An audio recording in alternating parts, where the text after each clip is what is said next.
Great, thanks for coming. As they mentioned, my name is Nicole Ramos. I'm here to talk to you a bit about paid and organic traffic and how they can work better together.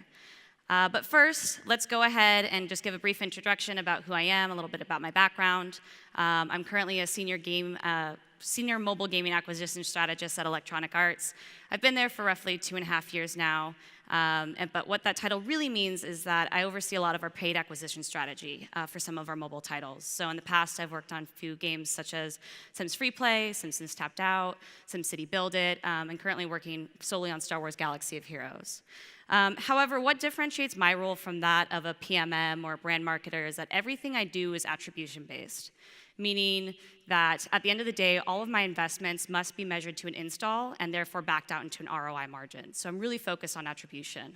And with that, I've gathered a few deeper understanding about how my paid traffic can therefore influence my organic pull.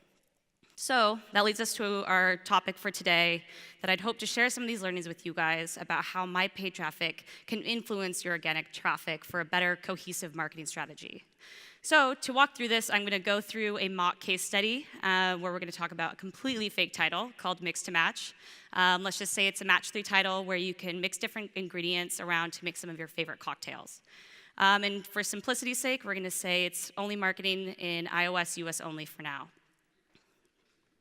So with any new app launch, we see a certain level of organic traffic right out the gate. This can really fluctuate depending on whether or not you see featured placement or you have a heavy brand awareness play before launch. But at the end of the day, there's a somewhat predictable line of organic installs that you can see coming through the App Store.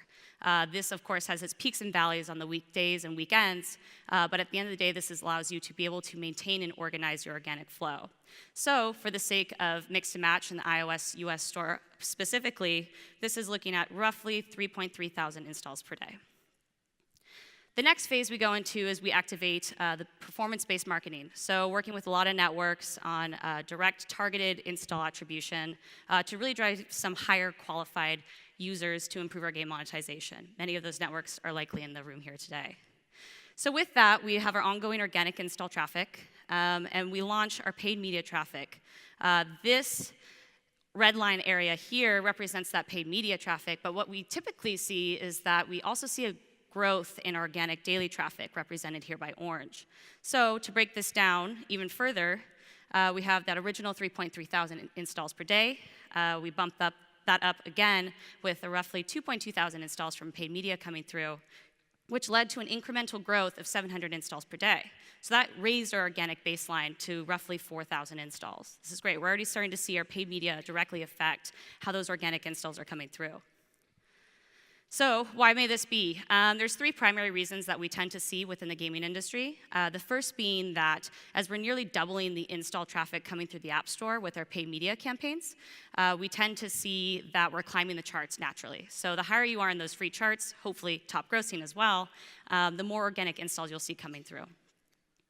The second piece being that now your ads are out in the wild. People are starting to see them in their news feed or coming through while they're playing some of their favorite games or browsing the web.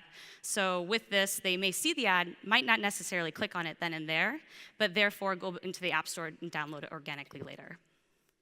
And the third piece being, as you're targeting those highly engaged users out in the market space, people are going to start talking about it with their friends. They're going to say, I like this game, I don't like this game, and hopefully sharing that word of mouth virality with their friends and colleagues. So let's start activating some of our greater brand awareness plays, not necessarily attributed by installs. And we're going to talk about a social influencer campaign. So here we have, again, our ongoing organic traffic. We have our paid media activated that gave us that incremental 700 installs per day bump. And we're going to work with a famous US bartender to say, hey, we want to partner with you to drive 10,000 installs in a week through an Instagram promotion. So first things first, we want to make sure he has a tracking URL. That way he's able to uphold his end of the bargain and drive those 10,000 users. But it also gives us that direct track measurability to be able to say that those installs are coming through. So that takes our organic baseline, and with this, we actually see that go up again. The reason being that we see those 10,000 tracked users coming through, but we also see another incremental organic lift. May not be as big as a paid media campaign, but there's still some extra bump that we see here. So to break this down again, we started at that rough 3.3 thousand installs per day. Activating the paid media and the influencer program, we bring that new incremental bump up to 1,000 for a new running baseline of 4.3 thousand installs per day. So we're starting to marry the different paid activities together to see a larger organic bump. But you may ask, why is this? So with social influencer campaigns in particular, there's a certain level of virality that's happening as they post it, as you see famous celebrities talking about your app, posting it on their Instagram or their Facebook feed. People are going to be able to repost that, share that with their friends, and so there's a certain level of trail that happens within these posts. And the second piece, similar to performance-based media, word of mouth. As if Kardashian's talking about it, so is everybody else. You want to make sure you partner with people that are excited about your app and maintain that velocity and momentum, and so that natural word of mouth continues, even after the campaign is completed. So now let's activate the big guns, TV campaigns. For the sake of mix to match, we're going to say social influencers aren't necessarily our thing. We're really going to want to go hot and heavy into TV campaigns. So we again start with our original organic baseline. We activated our paid media. And then about 5 or 6 weeks into the game's life cycle, we want to go aggressive on TV. Unfortunately, with TV, we can't put a tracking URL on that quite yet. So, of course, we can do this analysis with basic lift, just looking around the ad times, around the air times, to see when organic installs may come through around your paid TV campaigns.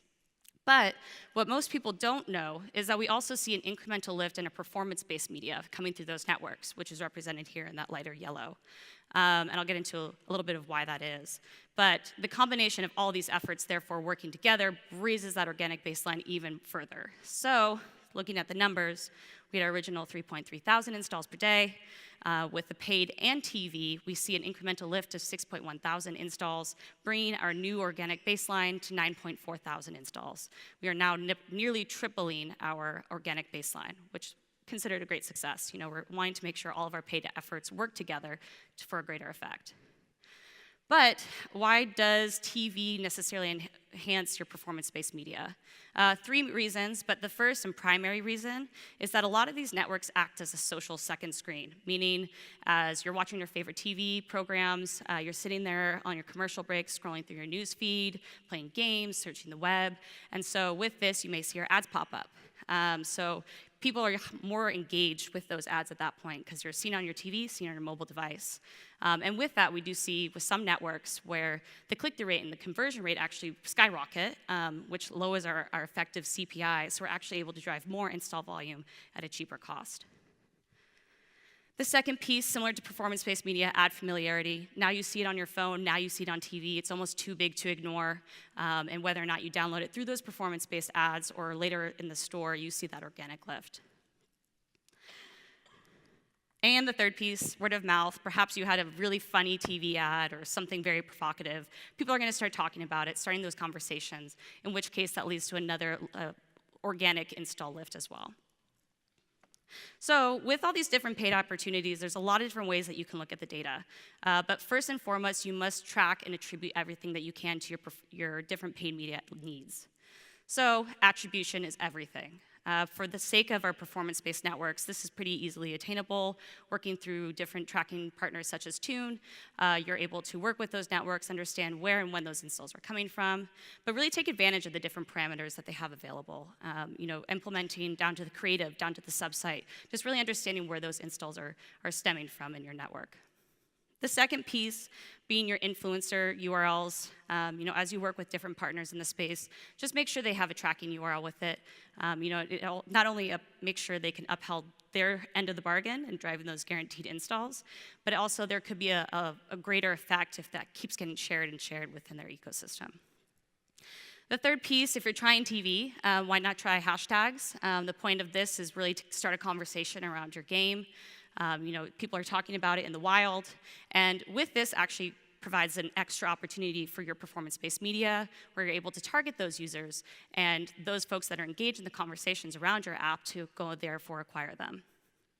And the last piece, work with your providers such as Apple and Google. They have several tracking parameters you can enable, but at the end of the day, those are the folks that really see the most about our installs and our users. So let's partner together and make sure we're sharing that communication. And then with all this data, there's multiple layers that we can slice and dice this. First being by platform. Maybe you see something work on Apple, maybe it doesn't work on Google, maybe it's vice versa. Just make sure you test different opportunities and approaches on both platforms as they may act differently. The second piece being time. So we are just looking at organic installs by day, but you can even break that down further by hour, by minute, by second, and this can become particularly important when you're working with TV campaigns. In most cases, folks will see the TV campaign and then immediately download your install during that airtime, and there might be a few hours later when they actually have the time to download and play. So just really make sure you work with that different attribution window that's going to best suit your model.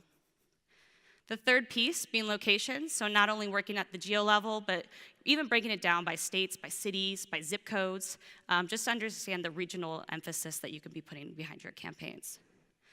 And the last but not least, the measured channels. That's really easy to track with Tune and other tracking partners, but just really understand what kind of traffic you're working with. Is it RTB? Is it in-app? Is it mobile web? So just really understanding what that mixture looks like. And so with that, I'd like to package this up into hopefully some 5 easy steps that you guys can therefore take back to your different mobile apps and utilize to make sure you're fully emphasizing the paid media opportunities that you guys have available. So first things first, if it's digital, put a tracking URL on it. I cannot stress that enough. Whether or not it's a community page post or an email or an influencer campaign, make sure you have a tracking URL where possible. With fingerprinting technology, maybe it's not 100% accurate as much as we'd hope, but at least gives you an idea and a gauge of what you're working with. The second piece, select your strategic market. Maybe you don't want to go heavy investment in your primary focus of, say, the US, and you start testing in, say, a UK or a Canada to gather learnings first, whether or not you think this TV ad creative works better than this. Maybe these are the partners you want to partner with in the different spaces, and take those learnings to amplify a larger media impact in your core demographic regions. The third piece, setting a control group. Even with TV advertising, you may say you want to go heavy investment in the US, but maybe you break out LA versus New York. LA is really the only place that you're going to start running your TV ads, and you keep New York as stable and constant, so that way they can act as your baseline, and you can see that fluctuation coming through the TV ads in LA. Fourth, partner with all the different channels, both internally and externally, especially with those networks that act as that social second screen.